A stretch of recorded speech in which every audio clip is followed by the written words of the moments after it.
The rain started early that morning. Not the violent, vengeful kind that howls through the trees, but the steady, patient kind. The kind that seems to seep into your bones if you stay still long enough. I remember it vividly, because I stood by the window far longer than necessary, holding a half-empty coffee mug in one hand and staring out as drops traced patterns on the glass. I had the oddest feeling that something was shifting. Call it intuition. Or perhaps just a man who had been quietly watching pieces fall out of place one by one, pretending not to notice. Kristen was in the kitchen, humming. She always hummed in the morning when she thought I was still asleep. I used to think it was charming. The little melodies she'd carry while waiting for the kettle to boil or loading the dishwasher.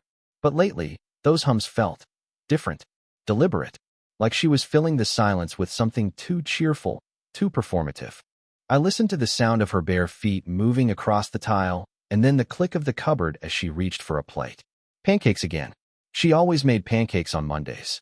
We'd been married for 6 years. No kids. Not yet, at least. We were trying. Or at least we had been trying. But recently, her interest in intimacy had cooled. There were the usual excuses: stress from work, headaches, exhaustion. I didn't push. That's not the kind of man I am. I've always believed that love, real love, required patience and trust. Still, the questions had been building quietly. She started locking her phone, changed her passcode. She smiled a little less when she looked at me and a little more when she was texting someone. Someone she said was a friend from college. I wanted to believe her. God, I did. I remember telling myself that every relationship has its dry seasons, that it's normal to drift and reconnect. But even as I stood in front of that foggy window, watching the rain trace slow tears down the glass, I knew something was coming. I just didn't know when or how. That morning, Kristen placed a plate of pancakes in front of me, her smile practiced and sweet. She kissed my cheek and asked me how I slept. I lied and told her I slept fine. Then I asked her the same. She shrugged. Weird dreams, she said. Nothing worth remembering. She always said that. Later that day, I stopped by the pharmacy to pick up a refill for her prescription.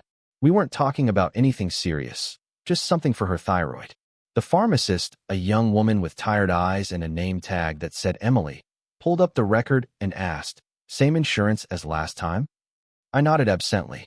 She glanced at the screen, frowned, then looked at me. "It says the last refill was picked up 3 days ago," she said. I blinked. "Are you sure?"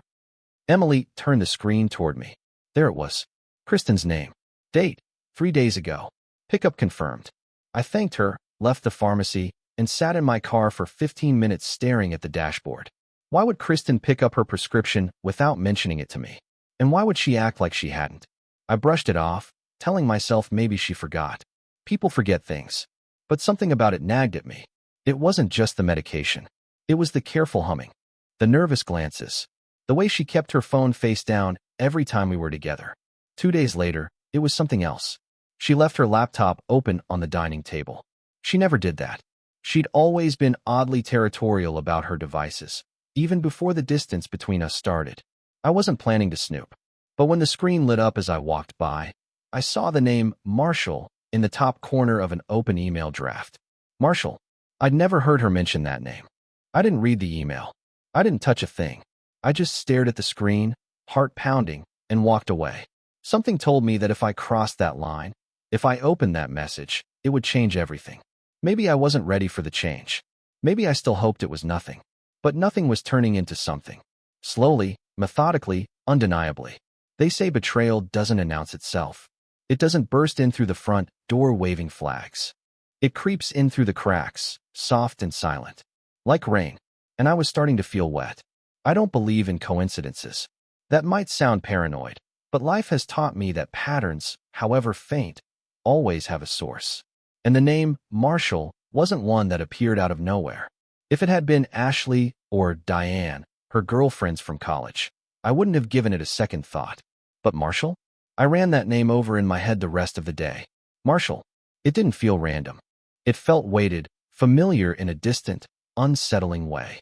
I replayed her stories in my head, tried to remember if she'd ever mentioned a coworker by that name, or someone from her past. Nothing. It was like the name had been scrubbed from our shared memories. Hidden deliberately. That night, Kristen was all softness. She smiled more than usual. Asked about my day. Laughed at a joke I made. Too hard, if I'm honest.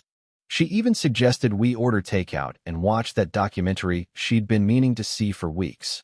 I nodded along, acted casual. But inside, the Marshall-shaped stone was rolling around in my gut. Over dinner, I asked, "Hey, do you know anyone named Marshall?" She blinked. Just for a moment. It was the kind of blink that carries too much weight, too much thought. "Marshall," she echoed, tilting her head like she had to dig deep for the name. I don't think so. Why?" I shrugged. Just saw a headline earlier. Something about a Marshall winning a lawsuit. The name stuck. She nodded slowly and looked down at her noodles. But she didn't ask anything else. "No, what kind of lawsuit? No, where did you see it?" Just silence. Later that evening, as we sat on the couch, her phone vibrated. She picked it up quickly, too quickly, and held it close to her chest before standing. "Just gonna check on something," she said casually, walking to the hallway. She was gone for 5 minutes. When she came back, I didn't say a word. Just pressed play on the documentary, as if I hadn't noticed her heart racing, or how carefully she tucked the phone back into her pocket instead of leaving it on the coffee table like she used to. Over the next few days, I didn't ask again.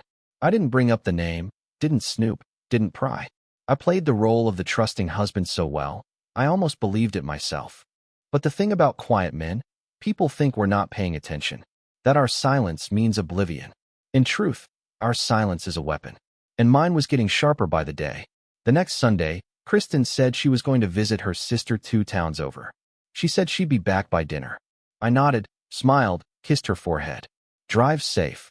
She left wearing perfume. Her sister hates perfume. I waited 30 minutes, then got in my truck and drove. Not to follow her. Not to spy. I drove in the opposite direction. To clear my head. I needed space to think, to breathe. My thoughts were a tangled mess of ifs and maybes. But at the center was that one name. Marshall. I pulled over at an old gas station off Route 7, the kind with squeaky pumps and dust-covered snacks. I grabbed a soda and sat on the hood of my truck, listening to the wind. Why hide the name? Why lie? If it was innocent, there'd be no need. Something was happening. I could feel it in the marrow of my bones. A shift. A fault line slowly widening beneath our life. And she was dancing along the edge, pretending not to notice the cracks. That night, she returned a bit late. Said traffic was awful. Her smile was too tight, her eyes too bright. "I brought leftovers," she said, placing a container on the counter. I looked at her hands. Perfectly clean. Manicured. No signs of having eaten anything greasy or messy. The container was cold, straight from a fridge. I didn't ask. I didn't need to. Instead, I waited until she was in the shower. Then I stood in the kitchen and stared at that container. Just stared at it, like it might give me answers. Her purse was on the dining chair, half zipped. Her phone was charging in the bedroom. I didn't touch either. I didn't have to. Because sometimes the truth doesn't come in screams or confrontation. Sometimes it creeps in through small, inexplicable things. Like the sudden absence of lipstick on a wine glass. Or a name buried in an email draft. Marshall. I didn't know who he was yet. The following Tuesday, Kristen called to say she'd be working late. Some project her manager threw on her plate last minute. She sounded tired, frustrated, just the way a person should when their evening plans get hijacked by office chaos. Except, Kristen doesn't work Tuesdays. She stopped taking shifts that day 2 months ago when her team changed schedules. I remembered because we'd had a fight about it at the time. Me wanting to use the new day off to see my parents. Her insisting it would be her personal time. And I agreed. I didn't push. But once again, here we were, and she'd apparently forgotten her own lie. I didn't mention it. I simply said, "All right, be safe," and hung up. Then I stared at the phone for a long moment. The thing about betrayal is that it doesn't explode, it corrodes. Quietly, gradually, until one day you realize the foundation's gone and the floor gives way under your feet. I'd spent weeks collecting fragments. Loose threads. A locked phone. A name she pretended not to know. Leftovers that weren't hers. Late nights on days she didn't work. It all swirled in the back of my mind like smoke searching for fire. I didn't want to accuse her, not yet. I needed something irrefutable. Not a smoking gun. Just something. So I did what I hadn't done before. I checked our shared bank account. I never had a reason to before. Kristen handled most of the bills. She liked keeping track of things, and I let her. But as I scrolled through the transactions, patterns emerged. Rideshare charges to places we never go. Restaurant bills for two at cafes she claimed she hated. A hotel charge from 2 weeks ago, on a Wednesday night, when she said she'd stayed late at work for a team dinner. That one hit me like a slap. I clicked the hotel's name and pulled up their website. The place was boutique, stylish, the kind that screamed affair without even trying. Not business, not practicality, pleasure.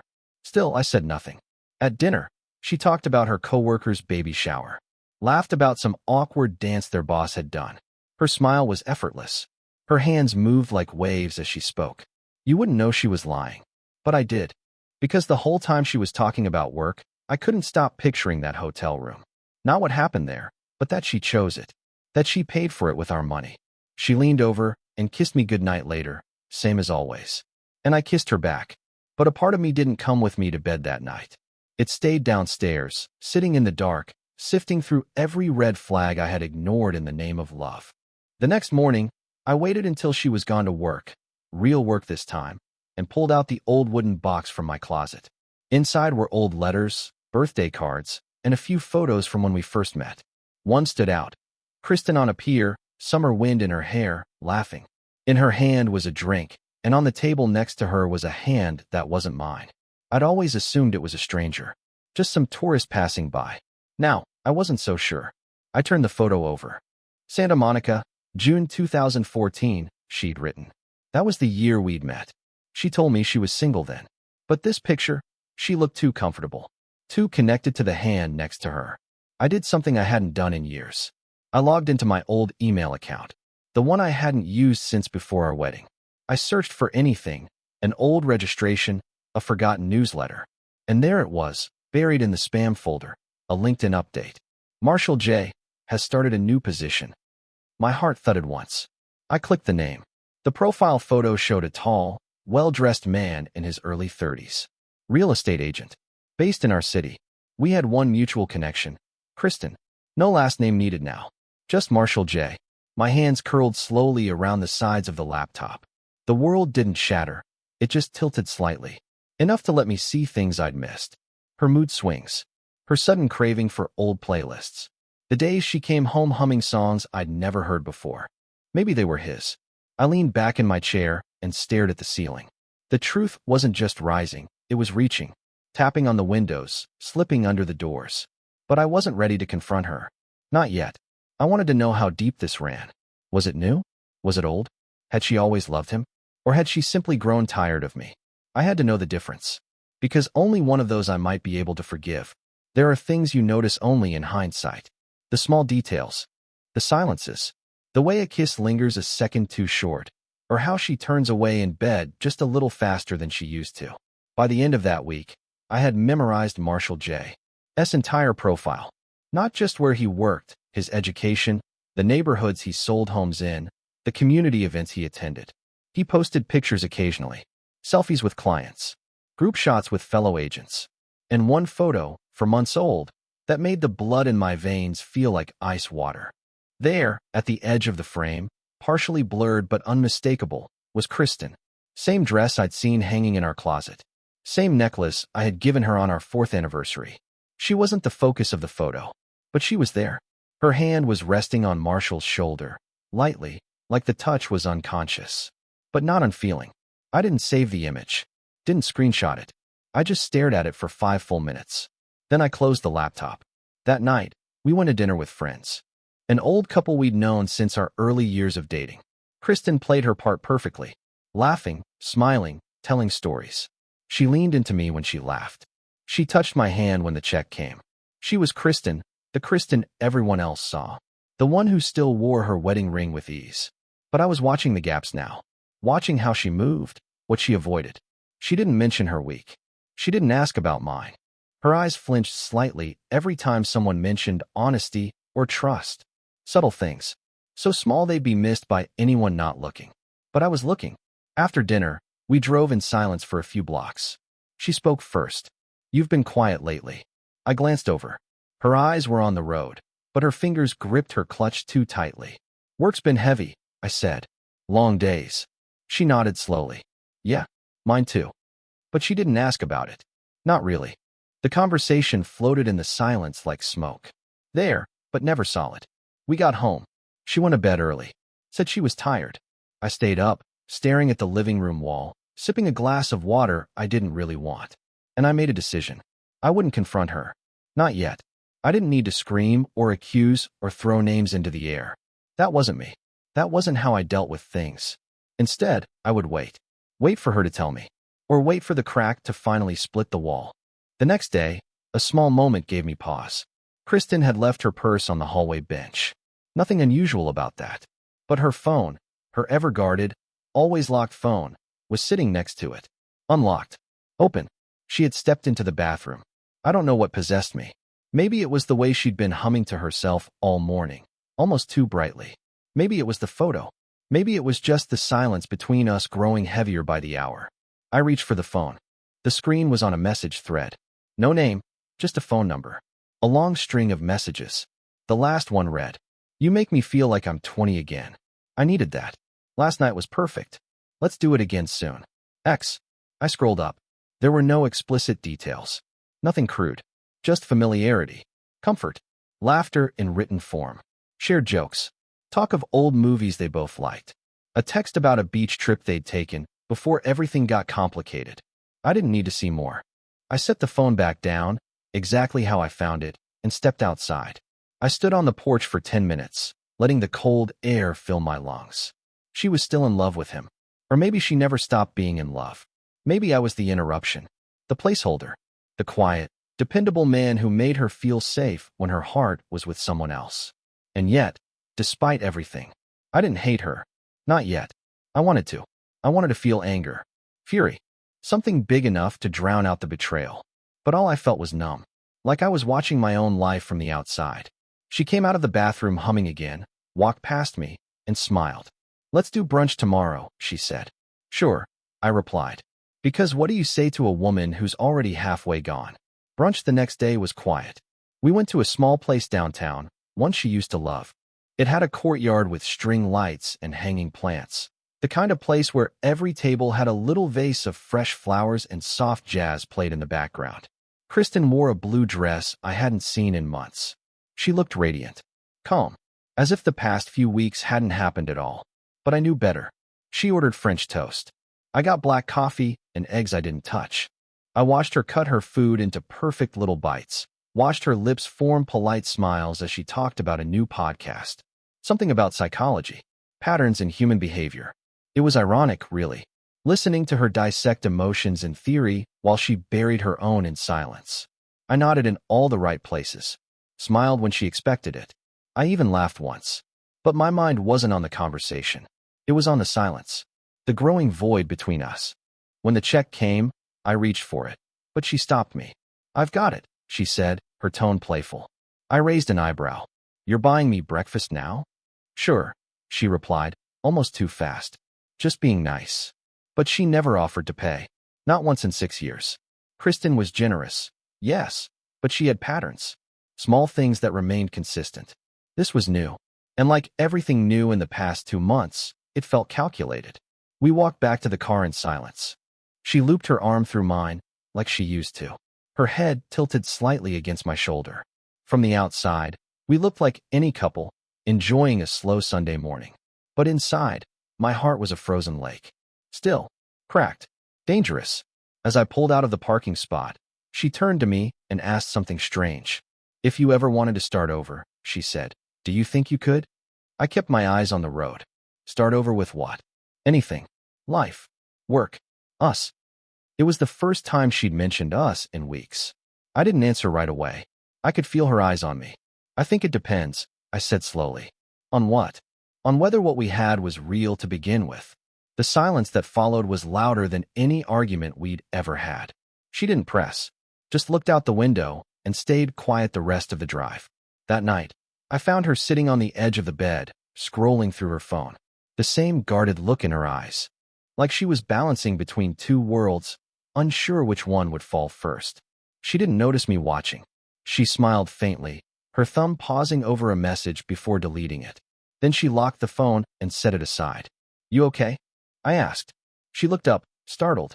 "Yeah," she said. "Just tired." We lay in bed, inches apart but galaxies away. Her back to me, my eyes on the ceiling. I didn't sleep. Instead, I let my mind wander. What if I confronted her? What if I asked her directly about the hotel, the texts, the man whose name she wouldn't say? Would she lie? Would she cry? Would she apologize? I pictured every version of the conversation. None of them ended well. None brought peace. Then I imagined the opposite, saying nothing, letting it continue, pretending not to notice while she lived half in our home and half in his arms. That didn't end well either. But then, there was the third option, the one that frightened me the most. What if she was waiting for me to walk away? What if, deep down, she didn't want to be the one to destroy us? Maybe she was hoping I'd end it, so she wouldn't have to wear the guilt alone. I rolled onto my side and looked at her. She was still, peaceful, beautiful, in that way she always had been when asleep, unguarded, vulnerable. I reached out, brushing a strand of hair from her face. She stirred but didn't wake. And in that quiet moment, I realized something that broke me more than the betrayal ever could. I still loved her. I didn't know if I could forgive her. I didn't know if we had anything left worth saving. But the love wasn't gone. It was bruised, buried, but not dead. And that, more than anything, terrified me. Because when you still love the one who's tearing you apart, it's no longer about survival. It's about choosing the right way to fall. I spent the next few days in quiet conflict with myself. One part of me scanning every gesture, every word, every smile for cracks, while the other part kept asking the same question. What if I'm wrong? It's a dangerous question when your instincts already know the answer. One evening, I came home early from work. Kristen wasn't expecting me until later. I stepped into the house and immediately noticed something strange. The scent of her perfume still lingered near the front door, fresh. Her coat was missing. Her heels too. I glanced at the time. It was only 5:20 p.m. She told me she had a late meeting, but she was already gone. I didn't call her. I didn't text. I sat on the couch in silence, staring at the spot where her shoes should have been, as the sun dropped behind the rooftops. At 7:03 p.m., she walked through the door. She looked surprised. Not shocked, just surprised, like a student who forgot there was a quiz and suddenly found the teacher waiting at her desk. "Oh," she said, keys jangling in her hand. "You're home early." Meeting was canceled. I lied easily. She smiled, brushing a strand of hair behind her ear, but her eyes didn't meet mine. "That's nice." I stopped by Rachel's place. She needed help picking out a dress for her engagement dinner. "Rachel." I nodded. "Did you find a good one?" She paused. "Yeah, we settled on a navy blue. Simple but elegant." Rachel had moved to Denver 3 months ago. I didn't mention it. I didn't ask if she'd flown in for the day or developed teleportation. I just nodded and let her lies settle in the room like dust on untouched furniture. We ate dinner in near silence. She picked at her salad. I stabbed at overcooked chicken. Her phone buzzed once. She didn't check it. She just pushed it slightly further away on the table, screen down. After dinner, she went upstairs. I stayed behind, cleaning dishes I didn't dirty, drying plates we didn't use. I didn't follow her. I didn't need to. Instead, I walked into the study and opened the bottom drawer of my desk. There was an old notepad I used to scribble thoughts in, quotes I liked, fragments of ideas for future projects. On one page, written in blue ink, was a sentence I'd written years ago. "If she ever loves someone else, I'll feel it before I know it." I ran my finger over the line slowly, amazed at how right I had been. Kristen wasn't cruel. She hadn't changed overnight. That was what made it worse. The betrayal didn't come with a slammed door or a bitter fight. It came in whispers, in distant smiles, in slowly eroding affection. I was living with a woman whose heart had moved on, and the shell she left behind was trying to pretend otherwise. But the final confirmation came on a random Thursday. She was getting ready for work. Her phone buzzed on the counter while she brushed her hair in the mirror. I stood in the doorway, sipping coffee, when she turned and said, "Can you hand me that, babe?" I picked it up instinctively. The screen was still lit. And for the first time, I saw a name. Not a number. A name. Marshall. The preview read, "Still laughing about last night. God, I missed you." She saw it too. Her eyes locked on the screen in my hand, and for a brief second, everything stopped. The brush froze mid-stroke. Her smile died before it even reached her lips. Her entire posture went still, like a deer caught under headlights. I handed her the phone. I didn't speak. Neither did she. She took it with trembling fingers and turned away. I'm going to be late, she said softly. She didn't look back. She walked out the door. That night, she came home and acted like nothing had happened. Kissed me on the cheek. Asked what I wanted to eat. Talked about her day like the morning had been a dream. But something had shifted. Not just in her. In me. I had seen the truth now. In bold letters. In a name she had hidden in silence. Marshall. Her ex. Her ghost that never left. And now, I had to decide what to do with it. Not just for me, but for us. Because once the truth comes into the light, there are only two paths left. You either run from it, or you walk straight through it. The next few days passed like walking through fog. She still kissed me in the mornings. Still made coffee, humming softly under her breath. Still asked me how I slept. But something had broken, and neither of us was brave enough to say it aloud. She knew I had seen the message. I knew she knew. And yet, we both played our parts. Carefully, quietly, like two strangers sharing a stage in a play we no longer believed in. The distance between us wasn't physical. It was made of things unspoken. Every smile from her came with a hesitation. Every glance felt like an apology she was too afraid to voice. The house felt colder, even when the heater clicked on. We made love once during that week, but it felt like obligation. Her body was warm against mine, but her soul was somewhere else. When she fell asleep, I lay awake beside her, listening to the soft rhythm of her breath and wondering if she dreamt of him. Marshall. He had become the shadow in every room. I wanted to ask her, wanted to force it out into the open. But every time I tried, the words caught in my throat. There was something tragic in her silence, something I wasn't ready to break with confrontation. Instead, I waited for her to say it, to confess, to cry, to collapse into the truth like people do when the weight becomes too much. It happened on a rainy Saturday. We were supposed to meet friends for dinner, but she stood in the bedroom, frozen, staring at her dress for far too long. Then she sat on the bed and didn't move. I don't want to go, she said finally. Okay, I replied. She didn't look up. I'm tired, she murmured. I sat beside her, unsure what to do with my hands. She took a deep breath. Her fingers twisted the fabric of her dress until her knuckles went white. I haven't been honest with you, she whispered. There it was. The quiet collapse. I didn't speak. Just waited. She looked up at me, her eyes wide and watery. It wasn't supposed to happen. I thought I was over him. I didn't flinch. Marshall, I asked softly. She nodded, her lips parting like she wanted to explain it all in one breath, but no words came. I saw the message, I said. I know. More silence. I saw your name in his photo, I added. 4 months ago. Her shoulders slumped. I didn't mean to hurt you, she said, her voice trembling. I didn't plan it. He reached out after 10 years, and it was like a part of me just woke up. Which part? She looked at me, surprised by the question. The part that used to feel alive, she answered honestly. I nodded, letting the words settle. Do you love him? I asked. She didn't hesitate. I did. I think I still do.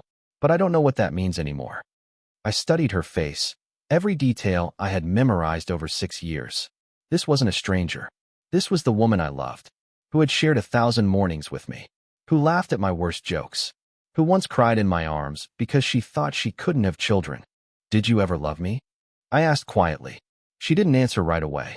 Then she nodded. Yes, I still do. That hurt more than anything else, because I believed her. I stood up, walked to the window, and stared at the falling rain. It reminded me of the first night we met. A different rain, a different time, a different version of us. I need to know, I said after a long silence. Was it physical? Her voice cracked. Once. A few months ago. Then I told him I couldn't. I turned toward her. Her face was streaked with tears. I didn't stop because of guilt, she added, voice small. I stopped because I realized I was lying to both of you. I nodded slowly. We didn't argue. There was nothing left to fight about. The war had already happened in silence. What do we do now, she asked. I didn't know yet. We didn't separate. Not immediately. We didn't scream or throw plates or slam doors. What followed her confession was stranger than any breakup. It was stillness. A slow, strange calm. Like a storm had passed, and all that was left was wet earth and the sound of dripping water. Kristen moved into the guest room. She didn't ask. I didn't tell her to. She just quietly carried a few things across the hall the next morning and closed the door behind her. We lived like that for a while. Two people in the same house, sharing the same fridge, breathing the same air, yet entirely alone. We were polite, kind, even. She still made coffee. I still fixed the sink when it started leaking again. We'd exchanged simple words, dinner's in the oven. I'm heading to the store. Don't forget your umbrella. But at night, we didn't talk. Not until a week later. It was a Thursday. The rain had stopped, but the sky stayed gray. Kristen knocked on my door. Can I come in? She asked. I nodded. She sat on the edge of the bed like she had before, but this time she looked different. Not sad, not guilty, just tired. Hollow in a way that words couldn't fill. I want to fix this, she said. I looked at her. What's left to fix? She didn't answer, just looked at her hands in her lap. Do you still talk to him? I asked. No. I deleted everything. I blocked his number. I believed her. She exhaled. I don't expect you to trust me. I don't even trust myself right now. But I want to try. Not because I owe you. Not because I feel guilty. I want to try because I still love you, and I hate what I've done. I sat in silence. My chest felt like it had been hollowed out, and I didn't know if I had the strength to let anything new grow in that space again. But I also knew something else, something deeper than pride. I hadn't stopped loving her either. Trying means starting from zero, I said finally. Not pretending like this never happened. Not sweeping it under the rug. She nodded. Zero's fine, just as long as we don't stop. That night, she didn't go back to the guest room. She didn't stay in my bed either. But we talked, really talked, for hours, about how we lost each other, slowly, over time. About the things we didn't say, the needs we never voiced, the guilt, the resentment, the grief. She cried. I didn't. I just listened. And when she asked if I could ever forgive her, I didn't say yes. But I didn't say no either. It wasn't about a decision. It was about process. Days passed, then weeks. Slowly, routines shifted. We started walking together again in the evenings. She started cooking with me instead of for me. We laughed once, really laughed, and it startled us both. We saw a counselor, not to place blame, but to unearth the rot between us. One session at a time, we dug through it. The years of quiet discontent, her unresolved feelings, my passive tolerance, the moments we both knew something was off but chose comfort over confrontation. It wasn't perfect. It wasn't romantic. It was hard, ugly even, but it was honest. One morning, she stood in the kitchen, holding a pregnancy test with trembling hands. Her face was pale. She didn't speak, just showed it to me. 2 pink lines. We both stared at it like it was a miracle and a sentence at the same time. I should have felt fear, doubt, but I didn't. I looked at her and said, let's make sure this child knows what honesty looks like. Tears streamed down her cheeks. Not the kind born from shame, but relief. For the first time in months, we embraced without caution. And in that moment, I knew something had shifted. We were rebuilding. From zero, brick by honest brick. We didn't celebrate right away. Not with balloons or champagne or social media posts. Kristen's pregnancy became something sacred between us. Quiet, fragile, still wrapped in layers of unresolved emotion. We treaded carefully, not because we doubted the joy, but because joy now felt like something we had to earn. We confirmed it with her doctor the following week. 8 weeks along. Healthy. Strong heartbeat. Kristen cried when she heard it. I didn't. I just sat there, gripping the edge of the chair like the room might tip over. The nurse gave us a moment alone. Kristen looked at me, eyes swollen from crying, and said, you don't have to stay, you know. But I did. And I wasn't leaving. This baby's ours, I told her. All of it. The good, the ugly, the nights without sleep. I'm not going anywhere. She blinked. Her lips parted like she wanted to say more, but the only sound that came out was a shaky breath. When we left the clinic, she reached for my hand. I didn't pull away. The weeks that followed were different. We were different. The air between us, once filled with secrets and suspicion, was now filled with small tenderness. She would fall asleep on the couch with her head on my shoulder. I'd find myself watching her, not in doubt, but in something like awe. Kristen had always been strong, but now there was a softness I hadn't seen in years. She was changing. So was I? One night, while painting the guest room, soon to be the nursery, she playfully dabbed a streak of pale yellow on my cheek. I stared at her, stunned. And then, for the first time in what felt like forever, I laughed. A full, deep, unguarded laugh. She froze at first, then laughed too, dropping the brush and throwing her arms around me, smearing paint across both our shirts. That night, we made love. Not out of habit, not out of obligation, but because for the first time, our bodies felt like they were speaking a language we had forgotten, but now remembered together. The counselor had once told us, forgiveness is not an endpoint, it's a practice, a habit, a choice made daily, sometimes hourly. I didn't know if I'd ever completely forget what had happened, but I knew I was done bleeding from it. It no longer controlled the rhythm of my thoughts. It no longer made her a stranger to me. She was becoming my wife again, and I was becoming a man who could meet her where she was, flawed, broken in places, but healing. Kristen began journaling. She left the entries open, unhidden, vulnerable. One day, while organizing bills, I found a page that read, "He sees me, even now, even after everything. I don't know why I'm lucky enough to be forgiven, but I will not waste it." I closed the journal gently, my throat tight. I didn't need her to be perfect. I just needed her to be present. And she was. Every day, in every small way that mattered. As the baby grew, so did we. We started reading parenting books together, laughing at the outdated advice. She complained about cravings, specifically, the obsession with green olives and peanut butter. I didn't question it. I just stocked the pantry. There were still moments of doubt. On bad days, she'd glance at me like she expected me to disappear. On others, I'd wake up in a cold sweat, reminded of the name that once haunted our home. But those moments faded quicker now. They no longer lingered. One evening, as we sat outside watching the sun dip behind the trees, she rested her head on my shoulder and whispered, "I don't deserve this." I turned to her, kissed her hair, and said, "Maybe not, but I chose it anyway." She wept, but this time, her tears weren't guilt. They were gratitude. He came into the world on a calm April morning, after 11 hours of labor and a silence between contractions that felt like prayer. Kristen gripped my hand harder than she ever had before. Her face was pale, streaked with sweat and effort, but when she saw him, when that first cry pierced the room, something inside her lit up like fire catching on dry leaves. The nurse placed our son in her arms, and I saw it. Pure, unfiltered love. The kind you can't fake. The kind you can't undo. "Do you want to hold him?" she asked, her voice barely above a whisper. I nodded, not trusting my voice. He was warm, impossibly small, his breath hitching in tiny, uneven rhythms. His fingers curled instinctively around mine. Just like that, I belonged to him. Not out of duty, or guilt, or necessity, but because love had found me again, this time in the form of something brand new. Kristen looked at me from her hospital bed.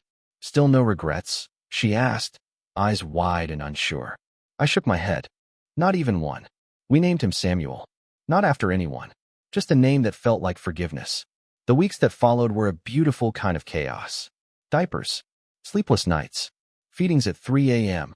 We stumbled through it, clumsy and exhausted, but side by side. There were moments we snapped, moments we cried, moments we both stood in the dark over his crib wondering if we were doing anything right. But we were there, together. And every time he smiled in his sleep or grasped Kristen's finger, it felt like proof that even broken things can grow. People asked how we were doing, how the marriage was. I didn't explain. I didn't offer details. Some things don't belong in polite conversation. Some things live in quiet redemption. We didn't rebuild our old life. We built a new one. Some days, it still hurt. There were memories I hadn't buried. Echoes of a name I no longer said aloud. But the pain had lost its teeth. It couldn't bite anymore. It could only whisper. And most days, I didn't listen.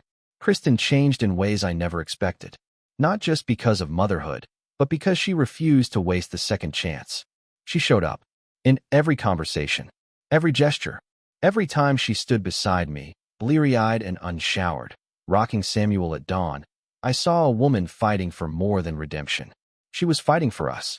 I never told her about the moment I almost left. The bags I packed one night when she'd gone to visit her mother. How I stood by the front door, keys in hand, heart pounding with finality. But I stayed, and I'm glad I did. One afternoon, as she sat nursing Samuel, I kissed the top of her head and whispered, "Thank you." "For what?" she asked, surprised. "For being worth fighting for." She didn't respond with words, just reached for my hand, and held it like she meant it.